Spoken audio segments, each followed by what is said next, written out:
Bum bum bum bum bum bum bum bum bum bum bum. The Peter Dislike Show. Bum bum bum bum bum bum bum. We're coming up to that time of year again. My anniversary to myself, June 13, 2010. What had happened was, in the spring of 2010, I was working on my PhD, and I had gotten myself in a toxic relationship because I was desperate at the time. I was 23 years old. I had never dated before, and I was listening to all my classmates talk about their own experiences. Some of them were married. I was a teaching assistant for a class, and these people were going on their first dates, and I got a little bit, I got influenced, if you will. I wasn't desperate, but I was influenced. It's kind of like keeping up with the Joneses, right? That was kind of what I was doing. And I got myself in a mess. And June 13 of 2010, I had just left a toxic relationship, and I decided to go out by myself. And here we are 14 years later. To give you an idea of how much I love going out with myself, I talk about investing in precious metals and buying the dip and all that. And earlier this year, I was kind of hopeful. It's an election year.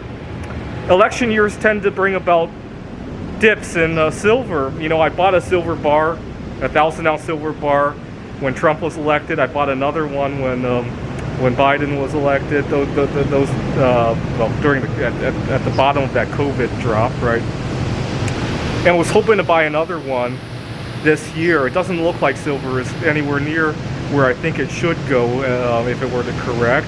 But then I thought to myself, well, at least if silver doesn't tank. See, sometimes when I see something I want to do, right? Like, for example, take a trip somewhere, or I might be thinking about buying another car at some point. My Kia Forte's got 170,000 miles. At least those things seem to be cheaper when silver is high, right? The opportunity cost of how much silver I have to give up for those things is lower when silver is high, right? I was thinking about that. Of course, nowadays there's another metal that I like. I'll get to that in a second because I got a surprise.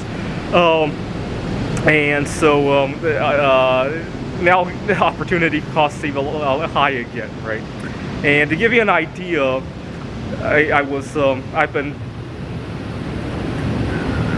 I've been dating this girl for some time now, almost a month now.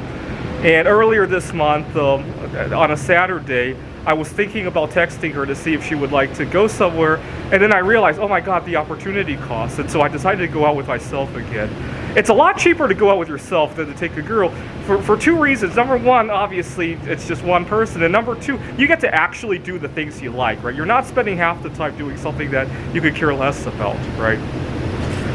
Anyway, so happy anniversary to myself. I got an early anniversary gift for myself. Some nuclear fuel, if you could believe it.